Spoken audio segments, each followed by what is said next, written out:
Welcome back to Movies TV Mad. You of course can follow me on Twitter at Movies TV Mad. And welcome to Sunday's edition of the all-new DCEU Movies and TV Daily. And we've got a jam-packed day of entertainment updates. But this is a show that will always prioritise the DCEU. And we start with those headlines first. Now, all this week, is it Barry Keoghan? Let's get his name right. Barry Keoghan. His name's Barry Keoghan. He was in the Eternals. He's been rumoured to be playing the Joker in Matt Reeves' The Batman. Earlier this week on the DCEU Movies TV Daily, I dismissed these reports. Well, everyone's wrong. Sometimes it looks like he is in this movie, but is he playing the Joker? Let's check this article out by The Direct. Is Joker in the Batman movie? Barry Keoghan's brother responds to rumours. It's been rumoured since last year that another iteration of the Joker would be introduced in Matt Reeves' Batman trilogy. It isn't too hard to believe, since it seems like even James Gunn had the opportunity to include the Joker in the Suicide Squad, so it doesn't seem like Warner Brothers is married to the idea of Jared Leto returning as the Joker. No, they're not, and I think you'd have to be living under a rock to think any different, especially after his non-appearance in Birds of Prey. Plans for a sequel to Joker with Todd Phillips returning to write the script, with Joaquin Phoenix saying that more could be explored with the character of Arthur Fleck. Some fans even excitedly began fan casting Kristen Stewart as the Joker, which was absolutely fucking ridiculous, to star opposite her former co-star Robert Pattinson. However, one recent bit of speculation and rumour online has been Barry Keoghan potentially having a role in Matt Reeves' The Batman, and that it will be the Joker. This rumour has been contested by numerous other entertainment scoopers, saying that while he is indeed in the film, he won't be playing the Joker. But that hasn't stopped people like Barry Keoghan's brother from perpetuating the idea. Is Barry Keoghan the Batman's new Joker? On Facebook, the brother of Barry Keoghan, Eric Keoghan, posted in reaction to fan art of his brother as the Joker. So it's finally out. My brother's playing the Joker in the new Batman. Unreal stuff. Now, is he actually got any information? Does he know this? Or has he seen some fan art and gone, hey, it's out there, he's the Joker? So, listen, I dismissed this. A lot of us dismissed this. Now, someone else came on and said many people who have actually seen the test screening, people who are my friends, have said he's not in the movie at all. What this could mean, and probably does mean, that they didn't want anyone to see the Joker sequences in this movie because they want it kept a secret. But how was this leaked in the first place? I don't know. How did the rumour start? A brother joking around. It is almost certain that Barry Keoghan's brother is joking around and not seriously outing his brother as the arch enemy of Batman. It helps solidify that Keoghan definitely won't be playing the famed clown prince of crime in Matt Reeves' superhero film.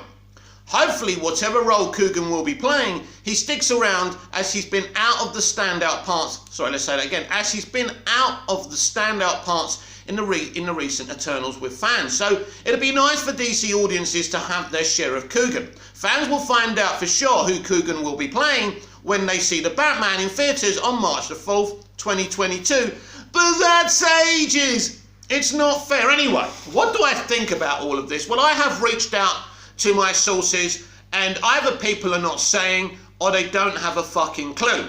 So, the brother is saying that Barry Keoghan is playing the Joker, but he could be taking the piss, right? He probably is taking the piss, but we don't know.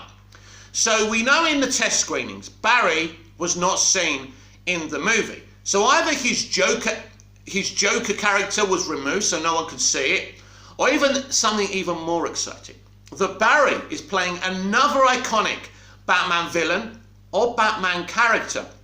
Could it be? I mean, how old is Barry? Could he play Dick Grayson? Could he? Is he too old to play Dick Grayson? Could that be a thing? Is that why it's been removed from the test screening? The truth is, Barry could be playing anyone. So, what we know is fact now, and this is the only thing we know, because comicbook.com interviewed him for the Eternals and mentioned he was in the Batman, and he said, look, we can't talk about that. So we know he's in the movie. Barry is definitely in the movie. What we don't know is if the brother is taking the piss out of us, or if he's actually playing Joker. There's no way the brother would actually admit to this. So he's clearly taking the piss. So now we kind of say that Barry is in this movie, that he's not playing Joker. So why have these things been leaked about Barry and the Joker? I think it's a misdirect. It's a huge misdirect. I think Joaquin Phoenix will appear as the Joker in this movie, but Barry isn't playing him. But could Barry play a great Joker? Yes, Barry's a very, very good actor. I've only seen him in Eternals, and he was great in that film. I've got a lot of time for the Eternals movie, as you already know, if you're a frequent flyer here on Movies TV Mad and the DCEU and Movies TV Daily, or any of my other videos, or on my socials. I like the Eternals. It's not the greatest thing ever. It's certainly not the bad movie everyone says it is. It's just different to other MCU movies. So, Barry is definitely in this movie.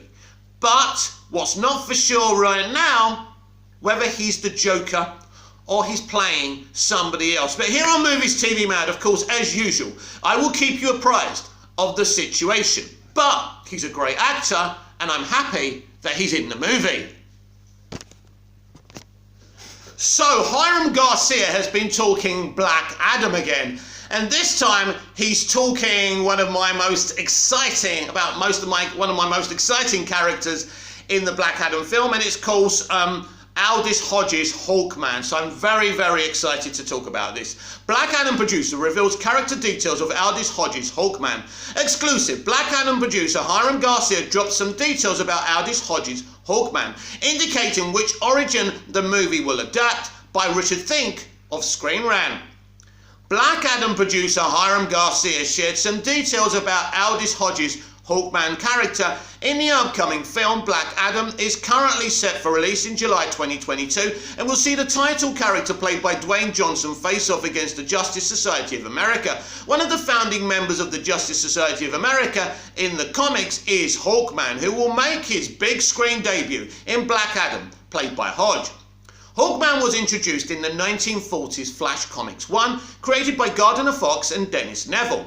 The character was originally an archaeologist named Carter Hall, who discovered he was the reincarnation of an Egyptian prince named Khufu. Over the years, he has reincarnated into a number of different souls. When DC relaunched many of their heroes in the Silver Age with new origins, Hawkman was retooled to be an alien police officer from the planet Thanagar named Carter Hall. The character's various origins have often been a source of confusion for writers and fans at DC Comics, with the different adaptations trying to merge the two elements to make a unified Hawkman origin. In a recent Screen Rant exclusive interview with Garcia, he shared some details on the version of Hawkman in the film. Garcia mentions how this version of Hawkman has been around for a while, and references his various reincarnations, confirming the character will be similar in origin to the original Hawkman, which is really good news, by the way. As Hodge is playing a superhero, there is certain shape audiences expect him to be in, and Garcia says that Hodge will not disappoint, Garcia said. And he brought such a weight and poise and coolness to Hawkman. Hawkman's already such a beloved character, but to watch Aldis take control of the character and portray a performance that alludes to a character who has dealt with so much, has been around for so many years, obviously reincarnations, iterations, and for fans that are familiar with Hawkman, they know what a bit of a tragic past and love story he has. That Aldis was really able to tap into it, and not to mention he also got in incredible shape. I remember the first time we finally got in person in Atlanta, and he was jacked. I like to call it the Dwayne Johnson effect, where any actor who's around Dwayne's like, oh, I've got to up my game. And he came in incredible shape. His arms were huge and he's also really skilled. Just on top of his acting, but physically as an athlete and as a tactician when it comes to martial arts and so forth. He had covered every aspect. He had dedicated so much time to wanting to cover everything with Hawkman that I think fans are going to really be excited with. the energy he brings to the character, and also just the coolness that he takes his character who's been around forever, but seeing it through Aldis' eyes is really fun. While the Man of Steel tie-in comic made references to Thanagar, it appears that the DCEU is going to have a Hulkman whose origins stick closer to the one found in the original comic, possibly in a way to tie the character's origins with Black Adam, as both characters have ties to ancient Egypt. The detail about a tragic past and love story is a clear reference to Hawkgirl, who was in the original plans for Black Adam but was taken out and replaced with Cyclone. Now, I'm not sure how true that is. I'm not sure if Hawkgirl is actually in this movie. Hawkgirl could be introduced in an HBO Max show or maybe in her own movie. We'll have to wait and see. While she may not be in the film, it is likely the character will be referenced and possibly Hawkman's other lives in his reincarnation cycle, like the 5th century character, the Silent Knight, or the old gunslinger Nighthawk. She may be in flashbacks as well, so be prepared for that. I think she will appear somehow in this movie. I just don't think you can have Hawkman without Hawkgirl, but we'll have to wait and see. Hodges' Hawkman could reappear in future DC films, he will. Garcia already confirmed there will be Black Adam spin-off films, announcements coming in the near future, which could mean a Hawkman movie could be in the works. This would not be the first time DC and Warner Brothers attempted to make a Hawkman movie, as they previously tried in the early 2010s, but the film never came to pass as the studio put their focus on Man of Steel. Black Adam could be the stepping stone for a Hawkman solo film in theatres or on HBO Max. A Hawkman solo movie could be the way to introduce Hawkgirl to the DCEU and further grow the franchise with a popular character. Hawkman's only been seen in live action once before, and this was in Smallville. He debuted in an episode, a kind of Smallville movie event called Absolute Justice. It was aired in 2 parts, but if you buy the Blu-ray and DVD, you'll see it as one 90-minute episode. And one of the episodes was actually directed by Tom Welling. The whole story was written by Jeff Johns, and Jeff did, whatever you think of him, did a fabulous job with it. So that, Michael Shanks played a great Carter Hall. So I will have a lot of fun comparing what Aldis has done compared to Michael, because I thought Michael was iconic. I know some people don't like the grey or Bale voice and all of that, but I didn't mind it. Anyway, look, it's very exciting that we're getting the Justice Society of America in Black Adam, and Hawkman is an iconic character. This film already has so many levels beyond just Black Adam. For years now, DC fans have been crying out, not just Superman and Batman, give us the other characters. And now Ann Sarnoff and Walter Hamada are doing exactly that. And I couldn't be more excited. Next year is huge for the DC live action universe.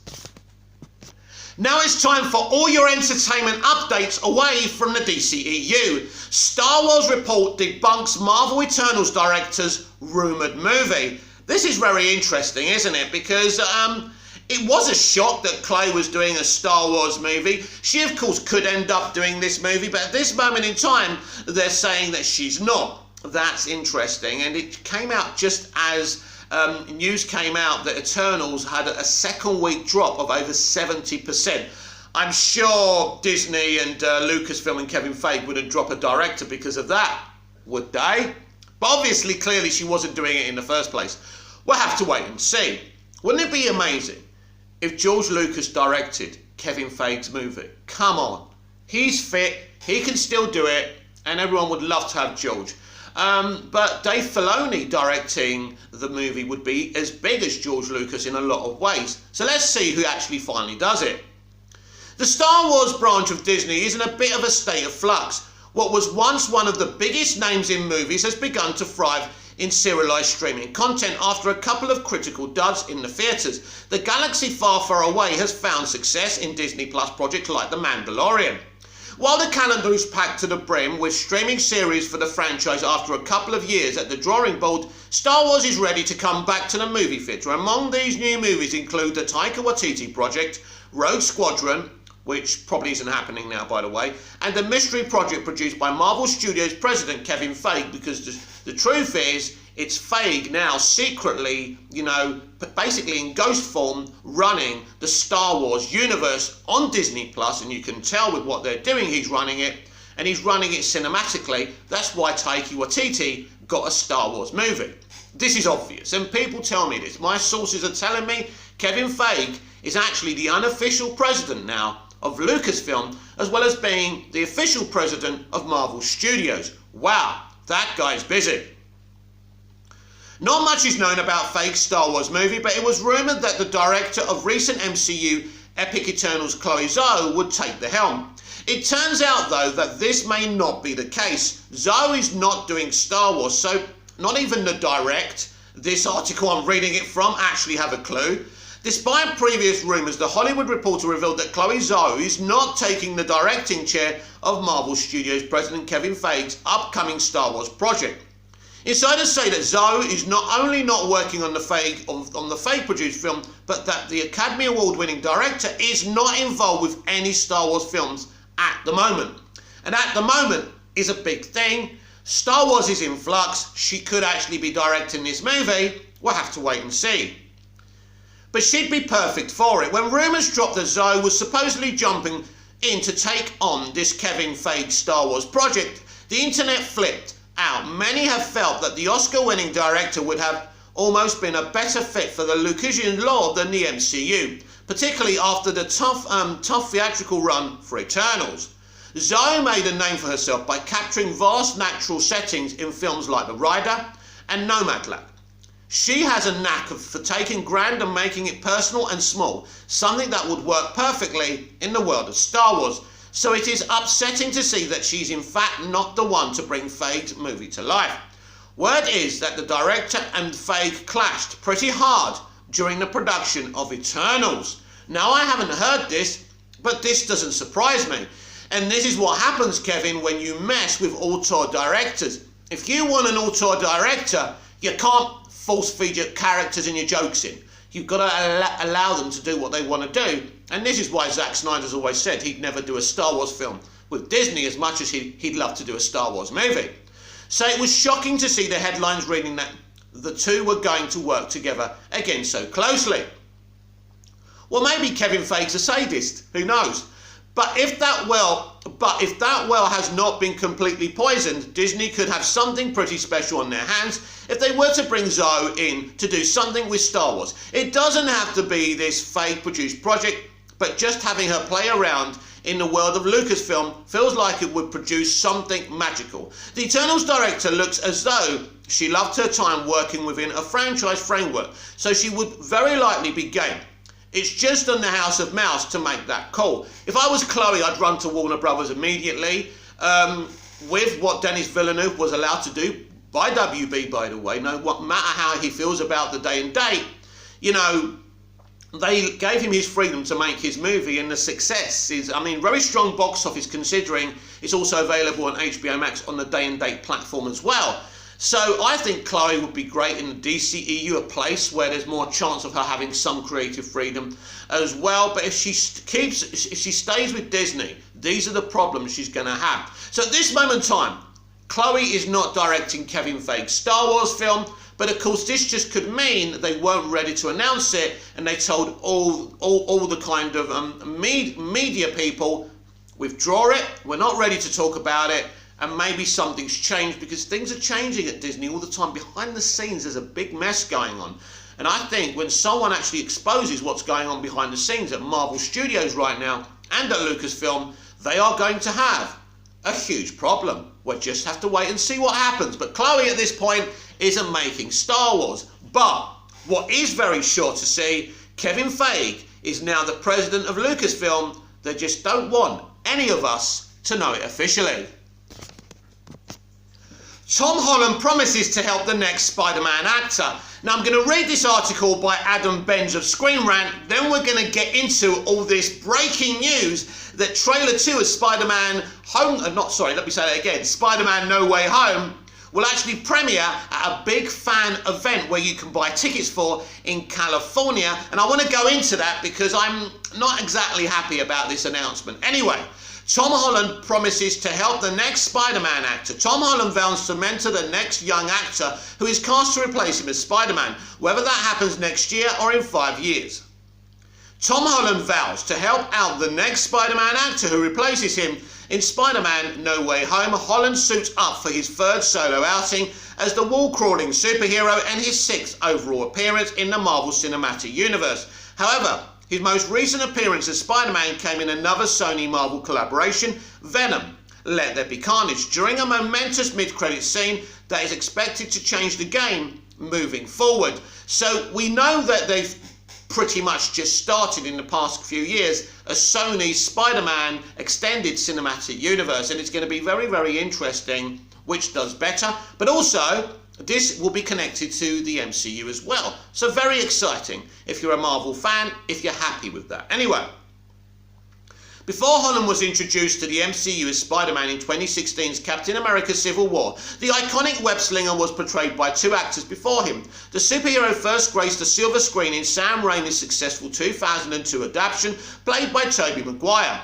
Their trilogy went on to become a veritable hit at the box office, grossing over $2 billion. The Amazing Spider-Man reboot starring Andrew Garfield in the titular role was less of a hit, which influenced Sony's decision to allow the character to join the MCU. Now, as Holland prepares to cap off his own trilogy, the future of the character is once again uncertain. Though no matter what happens, Holland promises to be supportive of whoever replaces him. In a recent interview with Total Film via The Direct, the current Spider-Man actor got candid about portraying such a beloved character. Since he's unsure what the future holds for his version of Spider-Man, Holland vowed to mentor the young kid they cast to replace him, whether that happens next year or in the next 5. Read what Holland had to say below. When they cast the young kid in Spider-Man to replace me, whether it's next year or in 5 years, I'll take it upon myself to teach them about the responsibilities of being Spider-Man. Because it's huge. It's absolutely huge. Every time you walk outside that door, you're representing Spider-Man. I like this, by the way. It's tough, it's taxing sometimes, because sometimes you just want to go to a pub and get absolutely wasted and not have to worry about the ramifications of the public scrutiny of, oh my God, what do you mean you got drunk? Yeah, it's true. There is sacrifices. Christopher Reeve had the same thing. Brandon Routh probably still takes that very seriously. Cavill with Superman. But when you play any of these pure superheroes, you're going to have this responsibility, and it must be really tough. Venom 2's post-credit scene teased a crossover involving Holland, Spider-Man and Tom Hardy's symbiote. And with the highly anticipated MCU prequel releasing next month, many are probably not thinking about the next Spider-Man actor just yet, considering how popular Holland is and how many exciting possibilities still lie ahead for his current iteration. Well, it's a shame really, because Tom Holland really, his first appearance in Captain America Civil War was perfect because the Russos were in charge of it. But the 2 movies are just not fit for purpose as far as I'm concerned. But that's not Tom Holland's fault. He is a great Peter Parker and Spider-Man. Such as a crossover into Sony's Spider-Man universe or a 4th solo film set in the MCU, many don't want to see the actor replaced just yet.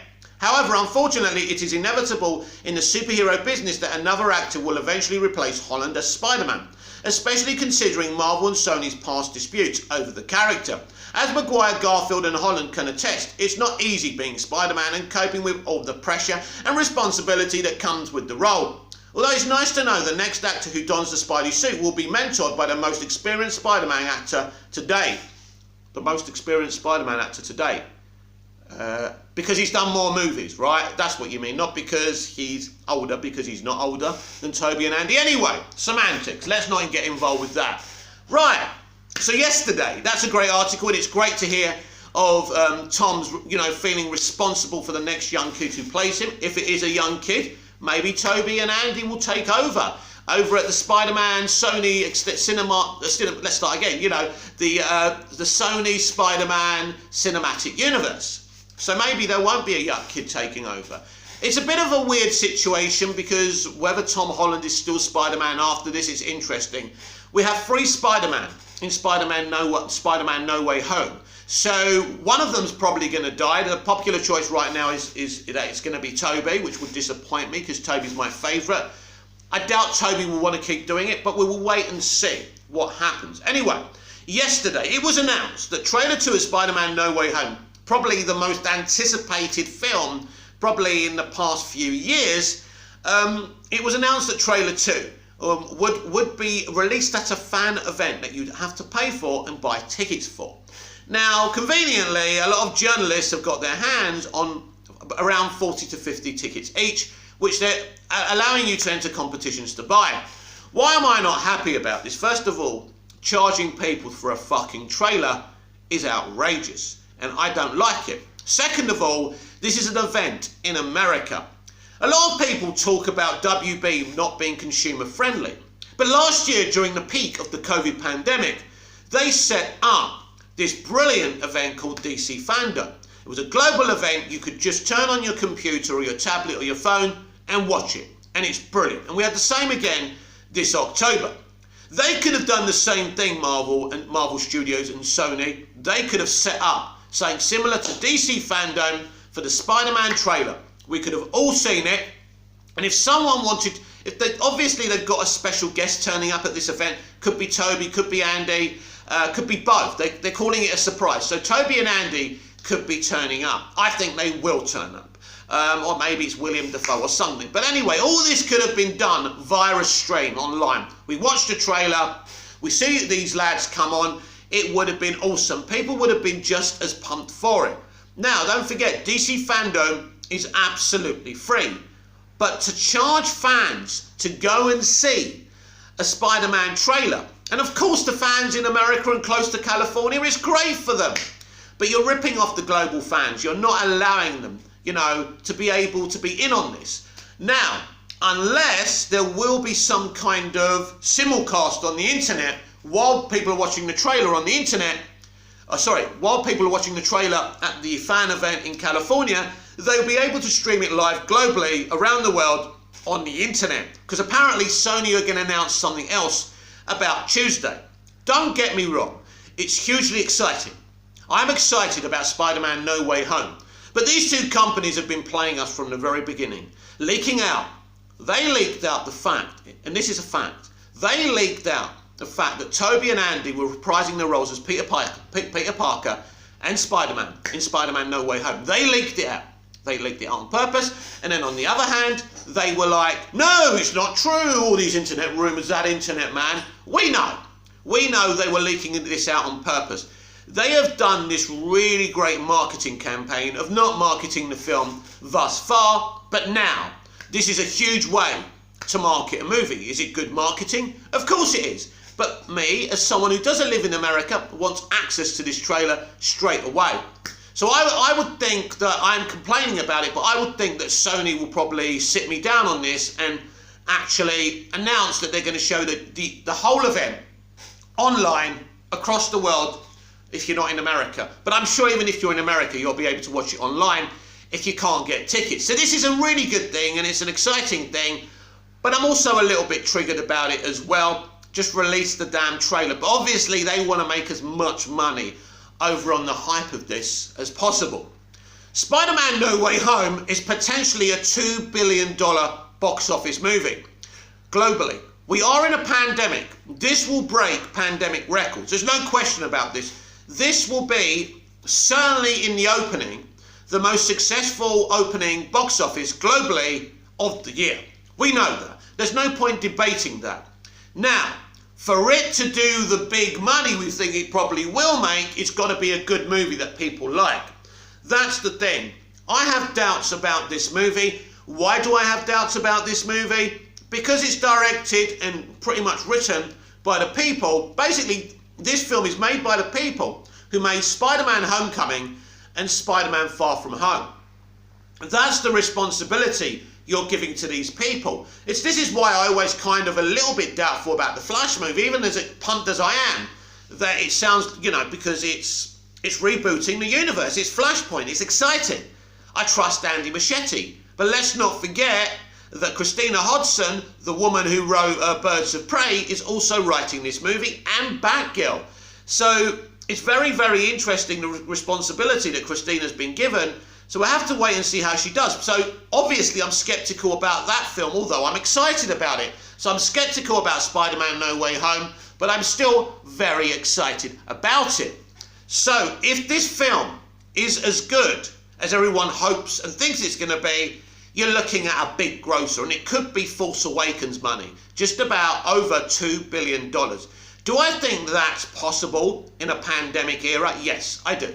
Even though there are some places in the world that are still suffering hugely, tragically, and haven't got their movie theatres open, there's still a potential for this to do really well. I mean, Fast and the Furious, what did that do? 600 million, 700 million? Was it even 800 million? So the potential when people want to go to see something and want to go and rewatch it in theatres as well is there. Spider-Man No Way Home is a huge movie. It's the movie of the year. It's part of the Marvel Cinematic Universe. This is a film that's not political. It's just been made to entertain fans. They know they have failed with Tom Holland's first two Spider-Man movies, and the sad thing is here, it's a kind of admittance of failure when people are only getting hyped for this movie because Tobey Maguire and Andrew Garfield are going to be in it, and also Doc Ock, and also the Green Goblin, played by William Dafoe. And Melina, as is returning as well. So, as Doc Ock, by the way. So these are the reasons you and I are hyped for this movie. We're not hyped for this movie because of Tom Holland. That's the fact. We're not hyped for this movie, we're not hyped for this movie because of the first two movies. Because they're pants, because they're boring, they're underwhelming films. Imagine what they have to do to get us excited for Spider-Man. They couldn't create a good, awesome MCU Spider-Man. Now, because these were MCU movies, they made a lot of money. 800, a billion, whatever they did. So, financially, they're doing okay. But creatively, I don't think anyone was excited for Spider-Man No Way Home before we knew what they were playing at. Kevin Feige had decided to do a multiverse strategy, as Walter Hamada is doing over at the DCEU. But the DCEU are going to use it to reboot their universe. We don't really know, sorry about this throat, but we don't really know what's going to happen in this movie. This movie does seem like the MCU's Flashpoint. I believe this is the movie that opens up the multiverse. This is the movie that opens up the multiverse. It wouldn't surprise me if we get a surprise appearance by Kang as well. Kang the Conqueror, we've already seen him in the Loki streaming series. So it wouldn't surprise me if we see a lot of multiversal characters from Marvel. So I believe this is the movie that will open the door up to the multiverse, which will allow the Sony universe like Morbius and Venom to come through. I do believe that Tom Hardy's Venom will be in this movie as well. So I think this is the Flashpoint movie. Loki isn't that. And what happens once the multiverse is open, then Kang starts to manipulate the multiverse. And I think he's definitely the Thanos of Phase 4, or how some are calling it, Phase 4. I won't go that far. It hasn't been great thus far, although I thought Shang-Chi was okay. I thought Black Widow, not all that. And I really enjoyed Eternals, but yeah, we're not in the original phases of the MCU anymore. And we can certainly tell that this is the opening. It's like having the opening few episodes of a series with 20 episodes. The pace is really slow. Because the MCU literally is a TV series in the movie theatre and on Disney+. That's what it is. And this is a huger phase because they've got streaming shows and, cinematic films as well. So this is a bigger project for Kevin Feige. But I think this is a movie that everyone's been hyped for a very long time. And I do think this is their Flashpoint. I think it's very exciting. But please, Sony and Marvel, don't take marketing away from the fans. First of all, it's marketing. You need us all to watch it. So let's see what Sony say about it. And Tuesday's going to be a big day if you're excited about this movie. And is there anyone who's not excited about this movie? Buckle up, MCU fans and fans of Marvel Studios and Disney. This could be a bumpy ride. Doctor Strange sequel undergoing significant reshoots. I touched on this on yesterday's DCEU Movies TV Daily, but I didn't go into any details. But now, The Hollywood Reporter and Boris Kitt and Aaron Crouch have got this covered. This doctor is on call till Christmas as the actors and crew shoot 6 days a week until the end of the year. So something has gone wrong here for them to go back. Now, no news of Sam Raimi being removed at this point, but who's gone back to do this? This is interesting, and no announcements by Kevin Feige. This has just come out. But this is true. This is true. Doctor Strange has fought mystical beings in dark dimensions and faced the might of Thanos, but now faces his most potent threat, reshoot. Doctor Strange in the Multiverse of Madness, the Benedict Cumberbatch starring sequel to Marvel Studios' 2016 installment, has been prescribed a major new shoot. In what sources describe as being significant, the new shoot taking place in Los Angeles is both additional photography and reshoot. So, you know, additional photography is something that most films do, all films do in fact, so you don't have to be suspicious about that. But they're doing reshoots as well. This is going to take a long time. So, you know, 6 weeks is like, well, isn't that 3/4 of the completion of how long it takes to make the average movie these days? How significant? Insiders say that Cumberbatch and company are undertaking 6 weeks of shooting, if not more, working 6 days a week. Sam Raimi remains as Helmer, for now I think, because this is interesting, and Loki head writer Michael Waldron is still on board writing the new material. It is unclear what actors in addition to Cumberbatch are involved. The crew involved is familiar with the Marvel method and worked on recent pickups for the upcoming Spider-Man No Way Home and additional shooting for next year's Oscar Isaac series Moon Knight. Right, let's go over this again because I want to disperse this myth. The crew involved are familiar with the Marvel method and worked on recent pickups for the upcoming Spider-Man No Way Home and additional shooting for next year's Oscar Isaac's Moon Knight. But let's be clear about this. Those other 2 projects didn't have 6 weeks of fucking pickups, the Hollywood Reporter, did they? So you're trying to bullshit it. You're trying to water this down a bit because you know you have to report it. If this was a Warner Brothers project or a DCEU movie, you man would be shouting from the fucking streets, blue murder, how the DCEU is a fucking mess. But as usual, you're kissing the butts of Feige and the MCU. 6 weeks, as I said before, is literally 3/4 of the time it takes to actually shoot a fucking movie these days. So what's going on here? Something's going on. Something's changed. It could even be when they started making this film, they were at the early stages of kind of, you know, shooting differently because of COVID rulings. So maybe they weren't happy with what they did and maybe they're going back to redo it, and that's fair enough. What I'm saying to you is 6 weeks is unheard of for a Marvel movie. Something is going on here we don't know about. Our source played down the severity of the shoot. Even while in the middle of production, Marvel is scheduling you for more shooting, adding that the size and complexity of Marvel movies necessitate additional photography. No, you're lying. What other film has gone back for 6 fucking weeks of pickups and additional photography? You know, additional ADR. Come on! I've been part of the industry. I've been in Hollywood for 6 months. I was there for 6 months. I know how these things work. This is 6 weeks. Something's going on here. You can't play it down to me. You can't fool me. One insider scoffed at the size and scope. We've had bigger reshoots on other MCU movies. When? However, other sources have their eyebrows raised at the length. They're here until the end of the year. That's like a whole other movie, said one. Yes, 6 weeks. It normally takes 2 to 3 months to shoot a movie these days, especially one that's 2 hours, 10 minutes or 2.5 hours.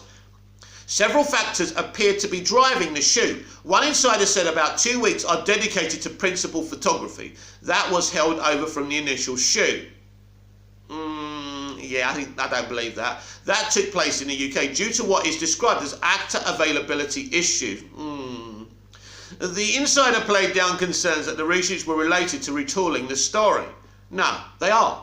This film has been problematic from the beginning. Scott Derrickson was at a convention with Kevin Feige. He said it'd be a very scary movie, and then Kevin Feige contradicted him. A few months later, he wasn't doing the film and Sam Raimi was. Of course, we were excited that Sam was, but any decent person would feel bad for Scott Derrickson, who did a brilliant job with the first movie.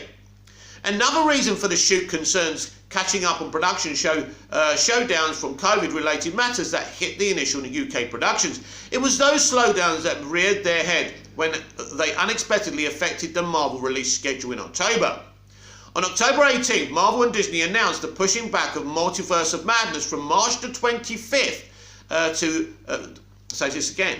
I'm lost for words. That's strange for me, isn't it? Anyway, they pushed it from March 25th, 2022 to May the 6th, 2022. Thor, Love and Thunder, Black Panther, Wakanda Forever, The Marvels and Ant-Man and the Wasp hopscotch backwards into new dates as well. So basically, I think they were going to have 4 films next year, and now I think they've only got 3. So something's going on behind the scenes, and it's got nothing to do with COVID. And it's the same with Indiana Jones. Again, a Disney production, a Lucasfilm production, being, delayed by a year. So it's interesting. First announced at Comic-Con in 2019, Multiverse of Madness is an ambitious project for Marvel, with one aspect dealing with alternate versions of fan-favourite superheroes, much in the way that the recent Disney Plus series What If reimagined Marvel mainstays. The movie has its fair share of challenges. Doctor Strange director Scott Derrickson had co-written a script and was due to direct when creative differences led to a parting of ways in January 2020. Raimi and Waldron were then brought on to, as one source says, create a whole new movie on an accelerated timetable to boot. Multiverse of Madness started production in the UK in November 2020 but paused in January 2021 due to a worsening pandemic. By the way, this was around the same time the Batman was still shooting and had COVID problems, so they can't factor this in. It then restarted ostensibly wrapped. It then restarted and wrapped in the spring. Still, despite story concerns apparently playing a minimal part in a new shoot, it is evident that working in the multiverse requires Reed Richards level thinking half the time. A Marvel movie has to tie to past movies while setting up future movies and increasingly TV series. But all these films have the same issue, my friend, and they haven't had reshoots for 6 weeks. You're bullshitting us. Despite the major shoot underway, the mood with cast and crew is not downbeat. There is a pervasive enthusiasm, one source described. Who are these sources? Fucking Kevin Feige. On Thursday, Cumberbatch spoke about the reshoots on Jimmy Kimmel Live, where he was asked if he knew that the reshoots were going to be... What's that? Where he was asked... Let's say that again. Where he was asked if he knew what the reshoots were going to be. Like everything with Marvel, it comes in fresh pretty much most mornings, Cumberbatch said with a laugh when questioned. It's really exciting and the film is shaping up to be something special. So everyone's bullshitting. They knew this was going to come out, so they tried to wrap it up in silver for you to make it look a little bit better than it really is. So the Hollywood Reporter can't really be trusted. They've obviously needed 2 reporters here to kind of garnish this up. This is not a problem. The actors are feeling and the crew are feeling really great about it. 6 weeks of reshoots means nothing. 6 weeks of reshoots means everything. And it's about the amount of time that Joss Whedon took to put his stamp on Zack Snyder's Justice League, as we call it, Justice League. Something is going on here. And I don't know what it is, but there's a lot of weird things going on behind the scenes on Disney Productions. And one thing's for sure, if you want to find out more, keep it here with me, because I'm not going to let this go. Something dodgy is going on, and I'm going to find out what it is. I mean, I can't believe it. The success of Venom is on another level. I mean, just looking at this box office this weekend, a great hold yet again, passes 200 million at the domestic box office, well over 400 million globally now, which is nowhere near the over 800 million it made with the first film. But you must remember, the first film was available in China. This film is not available in China. So it's done very, very well, and Sony will be very happy with this. Well, I don't know. I think they may sneak past 600 million when all is said and done. And I think that's around the average for a successful film in the current climate. So it's very, very good, because Venom 2, Let There Be Carnage, is what's amazing about this Spider-Man Sony Cinematic Extended Universe is that you're not going to see a lot of political kind of weaponization. in these films. I mean, Sony isn't even an American company. You're going to see pure, unadulterated entertainment. And that's what Venom, Let There Be Carnage is. It's very different to an MCU movie. It just does the job. It's not a display of artistry. It's not a display of anything classic, but people are going to see it and going back to see it again and again, which means the audience are enjoying it. These are really good pre-pandemic numbers for this film, and it's very, very encouraging. So whatever Marvel, whether it's the MCU or the Sony Marvel universe, they're all doing very well. Marvel, the Marvel franchise, and they're all going to join forces as well. I mean, after Spider-Man No Way Home, the Sony Marvel universe is joining the MCU. So it's very exciting if you're a Marvel fan. Very exciting. So this is a brilliant success. I'm happy for the film. I think they're just great, pure entertainment. And after all, isn't that what these movies and movies should be in general? Or am I being a tad old-fashioned? Well, Martin Scorsese, got a lot of heat from all the cool kids who watch superhero movies, mainly MCU stands, for basically saying that the MCU is not cinema. Well, should we take a look at what Ridley Scott said about this? Ridley Scott calls superhero movies no fucking good and boring as shit. But to be fair, James Gunn kind of said a similar thing politely. He said a lot of the superhero films being made now are not very special, very bland. Anyway, and basically formulaic as well. Ridley Scott, director of The Last Duel and House of Gucci, joins an increasing list of directors saying he does not care for superhero movies by Christopher Tsang of Screen Rant. Ridley Scott does not have a high opinion about superhero movies, calling them boring and not good. Scott is having a great year with two of his movies being released months apart, with The Last Duel, a historical epic starring Adam Driver, Jodie Comer, Matt Damon and Ben Affleck, and the biographical crime House of Gucci, premiering Thanksgiving, starring Driver, Lady Gaga, Jared Leto and Al Pacino. Scott has had a decade-long career as a director and is... Don't you mean decades? Yeah, decades-long career as a director, and is known for his variety of films including The Martian, Thelma and Louise and American Gangster. Scott has also directed a number of blockbuster movies that have held up and are deemed classics, directing science fiction films Alien and Blade Runner early on in his career. He also directed the war film Black Hawk Down and the historical Roman epic Gladiator, which won Best Picture at the Oscars and is getting a sequel from Scott. While his projects have had a wide range in time period and setting, Scott has maintained a unique directorial style no matter the genre, and is not afraid to step out of his comfort zone. However, there is one genre that Scott is currently very critical of and may not be part of any time in the future: a Ridley Scott superhero film. Inject it in my fucking veins. Take my money now, no matter what he thinks of the genre. Anyway, in an interview with Deadline for House of Gucci, Scott has spoken out on superhero movies, joining the beliefs of previous directors and saying that the scripts are not well done and are mostly just about the visual effects. He then goes on to distinguish his blockbuster movies from those due to the fact that his films are motivated by the action of the characters. His full statement can be viewed below. Almost always, the best films are driven by the characters, and we'll come to superheroes after this if you want, because I'll crush it. I'll crush it. I'll fucking crush it. They're fucking boring as shit. Their scripts are not any fucking good.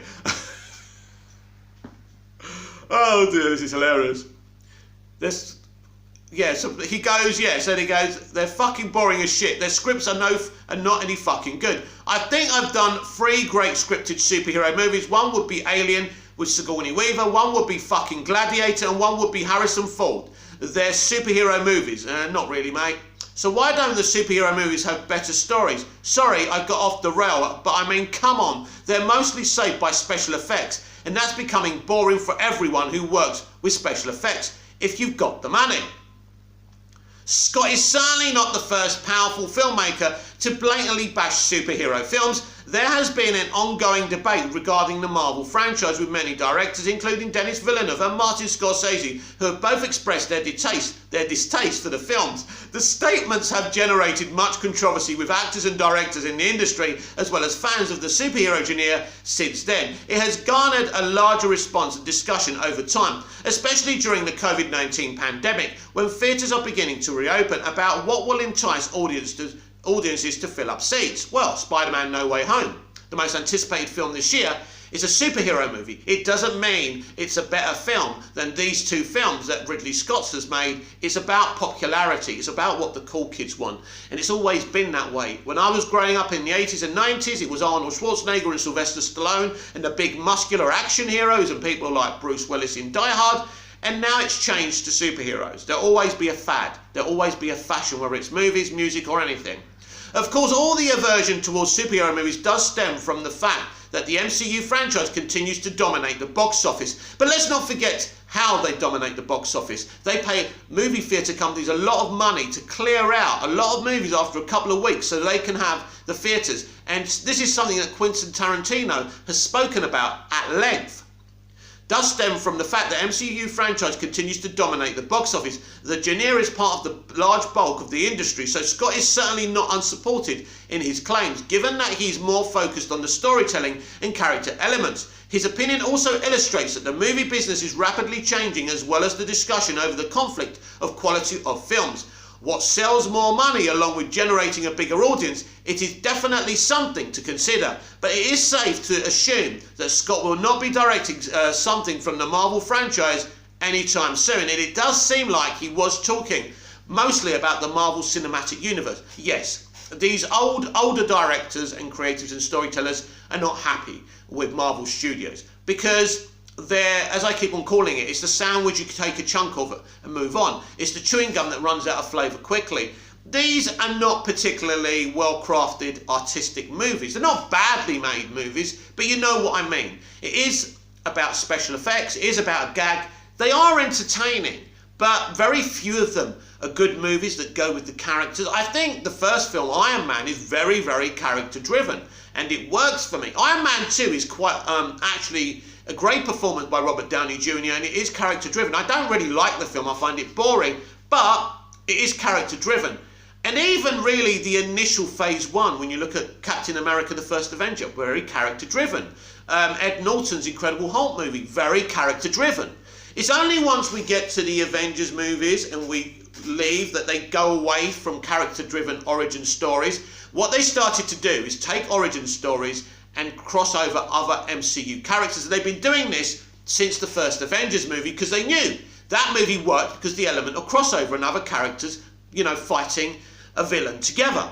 So they went with that formula. So they were very character focused at first and they were actually making proper movies. But that changed very quickly. So what do I think about Ridley Scott saying? Look, I think it's one thing to for Martin Scorsese to say, you know, the Marvel Studios is not cinema. Listen, there is a frustration from, you know, these great directors who really had to work hard to make movies and to become successful. And to see these bit of cheese being nibbled off and make money so easily is very frustrating. You see, what these older directors are worried about is the new generation of directors and writers. You know, if they try and do something deep and raw and very interesting and real films, as Martin and Ridley are calling them, they're not going to get a look in. They're not going to spend long in movie theatres because Disney and Marvel Studios will get their big DMs in and they'll come in.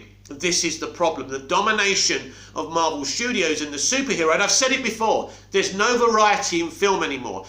These films make big money. Hollywood and the movie theatre companies don't give a shit. They don't care about what Ridley Scott and Martin Scorsese are saying, but what these guys are saying is shining light in the lack of variety and the lack of quality in Hollywood. And I've made this prediction before. Soon foreign movies will take over the world because that is where the quality is coming from. It's always been there and it's shining through now. Squid Games is a great example, with Netflix buying more and more foreign language Asian movies and television shows as well. And while Hollywood disintegrates into identity politics and superhero movies with no other variety and no other interest to kind of attract a more varied demographic, they are in a lot of trouble. And Martin Scorsese and Ridley Scott do make a good point. And finally today, you'll be happy to know, as anyone's still watching this video. Anyway, I'm still going to do it. I'm still going to try and build up an audience here. And we are going to carry on with the DCEU Movies TV Daily, talking about the DCEU first and foremost, then going to other updates as well, because I have such a vast interest in the entertainment industry. So this is how we're going to do it. Anyway, this is the final update of the day, but this is an interesting one. I grew up on the Rocky cinematic universe, and I think it's one of my favourite movie franchises of all time. What Sylvester Stallone achieved was create a male Cinderella story. And every film I adore and value is a part of this unique Cinderella story. And Sylvester Stallone is so underrated, a great writer, great director, and an even better actor. Rocky IV directors cut every new scene. Explained. Sylvester Stallone Rocky IV director's cut adds many new scenes focusing on Apollo, and the new cut changes some key aspects of Rocky vs. Drago. By John Oricula of Scream Rant. Sorry if I got your name wrong. Sylvester Stallone has released the much anticipated Rocky IV, Rocky vs. Drago, and here's every new scene he added to his iconic film. Stallone originally wrote, directed and starred in Rocky IV back in 1985. In this sequel, Rocky Balboa faced the greatest challenge of his career when he fought Ivan Drago, Dolph Lundgren, a towering Russian monster who murdered Rocky's best friend.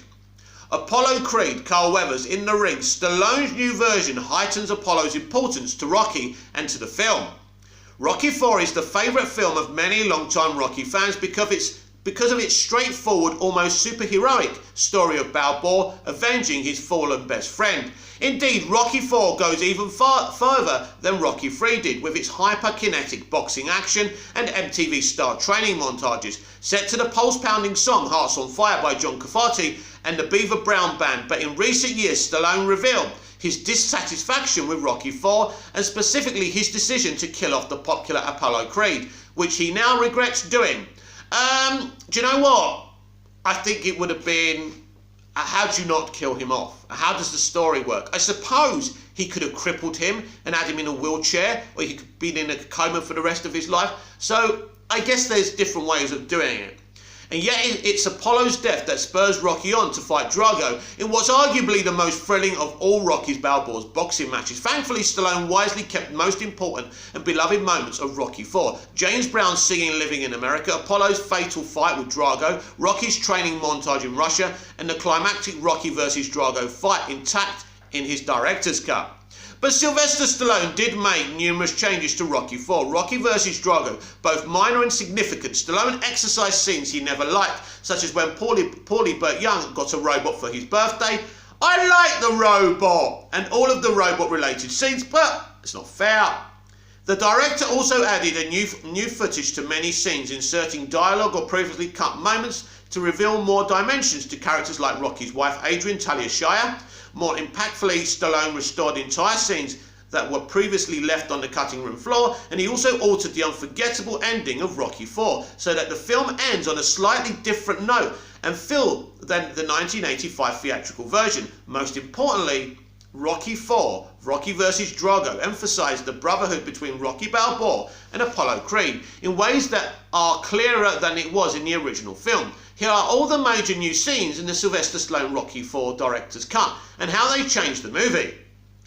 Like the 1985 version, Rocky IV, Rocky vs. Drago opens with a recap of Rocky III and Balboa's victory over Clubber Lang, Mr. T. However, Rocky vs. Drago's Rocky III scenes that open the film last a full 6 minutes, beginning with Rocky losing to Clubber. Stallone inserts footage of a depressed Rocky riding his motorcycle and throwing his helmet at the Rocky Balboa statue erected to honour him.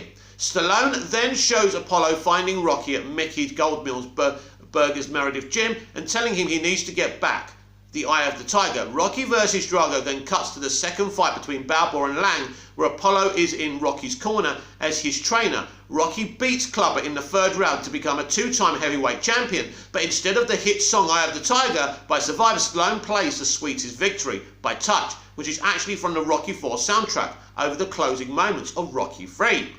Restoring so much Rocky and Apollo focused footage from Rocky III is meant to remind audiences of their friendship and set up what happens next in Rocky IV. By doing this though, don't you lose, well, this is why he cut the robot stuff out, obviously, because he wanted to kind of underline how important Apollo was to him. Curiously, no mention is made of the final and arguably most crucial moment from Rocky III's ending, the secret third fight between Balboa and Creed. Rocky IV's 1985 version shows Rocky coming home from that fight without saying who won, but Sylvester Stallone cut that scene and all mentions of the Creed-Balboa fight entirely. It's not really a big deal. It's a little fight they had. It was a play fight, really. I mean, it was a real fight, but it wasn't out of anger. They were just mucking about. So, not that vital. New Apollo scene sets up why he wants to fight Drago. After Apollo watches the press conference introducing Ivan Drago from his swimming pool as he did in Rocky IV, 1985, Rocky vs. Drago cuts to all new footage of Balboa and Creed. In the backyard of Rocky's mansion, Stallone cut all of the footage of Paulie getting a robot for his birthday and subsequent scene of Balboa washing his car and getting a phone call from Apollo that he took from the robot. In the new scene, Apollo plays with a football while he tells Rocky his reasons why he wants to fight Ivan Drago. Creed coasts his rationale with patriotism about Russians coming to America to make the USA look bad. Apollo also accuses Drago's wife, Ludmilla Bridget Nielsen, of creating propaganda that Drago is a great guy. To win public favour with women, Rocky invites Apollo to dinner because Adrian cooked and Creed says he can't pass up a great Italian meal.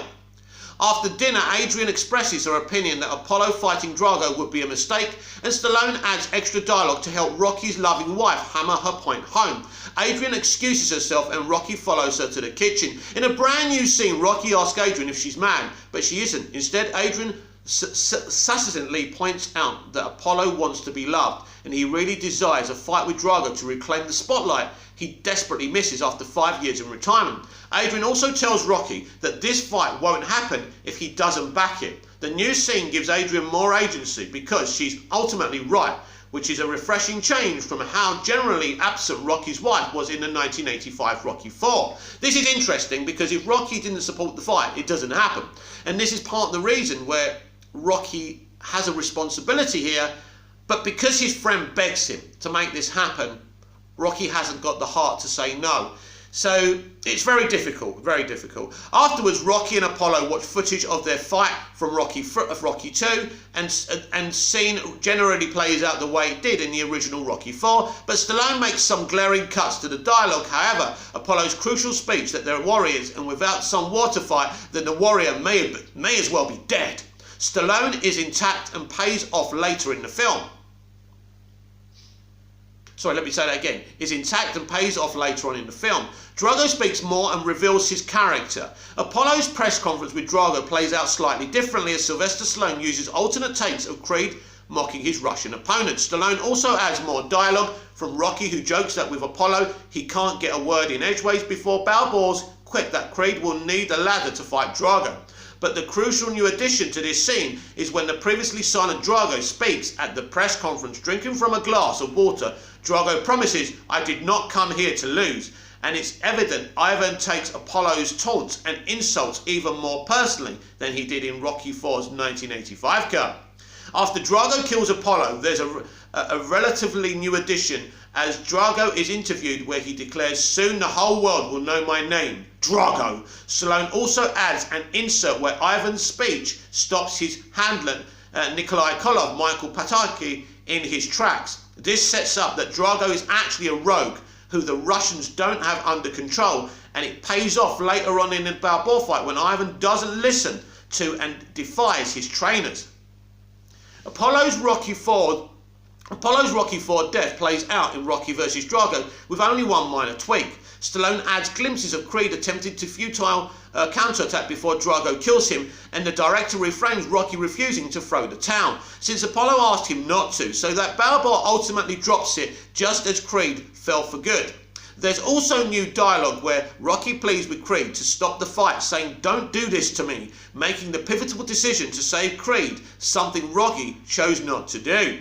In the 1985 Rocky IV cut, Balboa mourns silently at Apollo's funeral, but Rocky vs. Drago, touching service for the great fighter, is perhaps the new cut's best addition. Duke Tony Burton gives a stirring speech about Apollo being a warrior, which pays off Creed's words to Rocky earlier in the film. Rocky then gives his own eulogy, acknowledging that his success wouldn't be possible without Apollo, who believed in him when, oh my God, I'm going to cry, when no one else would. Balboa breaks down in tears and says, "I really loved you." Brilliant. Before he places Creed's heavyweight championship belt on a bouquet of flowers. Afterwards, Adrian tries to console Rocky that Apollo's death wasn't his fault, but Rocky feels otherwise. Another all-new scene is Rocky attending a meeting with a group of boxing commissioners who admonish and ban him for wanting to fight Ivan Drago. The commissioners remind Rocky of their rules and how he's subject to them, but Balboa walks out on their meeting. The addition of this scene doesn't add much to the film, since it's explained quickly in dialogue in both Rocky vs. Drago and the Rocky IV's 1985 cut that Balboa surrendered the heavyweight championship to fight Drago in Russia, which means nobody ever won the belt from him. It was taken from him because he broke the rules, which is mentioned in Rocky V as well. After the stairwell scene where Adrian tells Rocky, you can't win. I love that bit, by the way. And Balboa's driving montage of flashbacks set to There's No Easy Way Out, beautiful, by Robert Tepper. Rocky talks to his young son, Robert, the morning he leaves for Russia. Rocky tells his son that sometimes he has to do what's right for himself, even if it's something other people think is wrong. It's interesting to frame this talk with how Rocky and Robert have a falling out when the son is older in Rocky V and Rocky Balboa. Sylvester Stallone adds another new scene where Adrian asks Rocky to stay, but Balboa says goodbye and leaves for Russia. The moment is a more touching and emotional partnering between the two compared to their cold and silent separation when Rocky leaves in the 1985 film. Rocky's training in Moscow set to Hearts on Fire is thankfully intact, with just minor additions like a comedy beat from Paulie. Rocky's climactic fight with Drago also plays out as it does in the 1985 Rocky IV, but with a few notable new additions. After Rocky is knocked down in the first round, Sylvester Stallone adds a voiceover of Balboa's inner monologue for the first time, where Rocky tells himself, "Get up, don't be scared." There's also more dialogue between Drago and his cornerman, who admonish Ivan for not following their instructions throughout the fight. Between the 15th and final round begins, a new moment is added where one of the Russian fight officials tries to stop the fight in favour of Drago by claiming that Rocky is too hurt to continue. Duke then sends him away by pointing at Drago and saying, "He's hurt too." Wow. After winning over the Russian crowd, Rocky knocks out Drago in the 15th round for the victory. But Sylvester Stallone uses almost entirely new and different takes for Balboa's pivotal victory speech. In 1985's Rocky IV, Balboa acknowledged the crowd cheering for him and made it the basis of his "if I can change and you can change, everybody can change" remarks. But in Rocky vs. Drago, Stallone reframes Rocky's dialogue about the Russians cheering for Rocky and makes it all about Apollo. Now Rocky says, "My best friend says people don't change. He died," before Balboa launches into how everybody can change to rapturous applause. Surprisingly, Rocky doesn't wish his son Merry Christmas as he does in the 1985 cut of Rocky IV, which is an odd bit for Stallone to cut. In fact, the director exercised all the cutaways to young Robert watching his dad fight Drago in the United States, I think because he wanted to, it was a bit more of a light thing, and maybe he wanted to make it more of a dark affair. Maybe he just didn't like it. The most surprising change Sylvester Stallone makes to Rocky vs. Drago's ending is substituting Survivor's Eye of the Tiger from Rocky III as the song that closes out the film. Instead of Hearts on Fire, by using Eye of the Tiger, Stallone once more spiritually evokes Apollo as the reason the events of the film happened and why Rocky did what he did. And instead of ending on the emotional high of Rocky's victory with Hearts on Fire, Stallone shows Rocky going over to the defeated Drago and showing him respect. Wow! I haven't seen this yet and I'm desperate to. And vice versa, before Balboa leaves the ring with Adrian, Tony and Paulie. Thus, the emotion of Rocky vs. Drago ending, curiously, feels a bit more subdued, although Hearts on Fire does return midway over the closing credits. Wow, great article, Screen Rant, great article. You can do it when you want to. There's a lot in there. I mean, I've gone well over time. This is going to take forever to upload, but this is going to be the format of the new DCEU Movies TV Daily, where we start with the DCEU and then we talk about all other things that interest me and I think may interest you in the movie and television world. So sometimes it'll be a lot shorter than today, and sometimes if we've got a lot like we have today on Sunday's edition of the DC Movies TV Daily, then we go for it. But I'm really looking forward to seeing Rocky versus Drago. This is going to be excellent. I've been excited for it for a very long time. I love Rocky. I think what Sylvester Stallone is amazing. I still think it's the best movie franchise out there.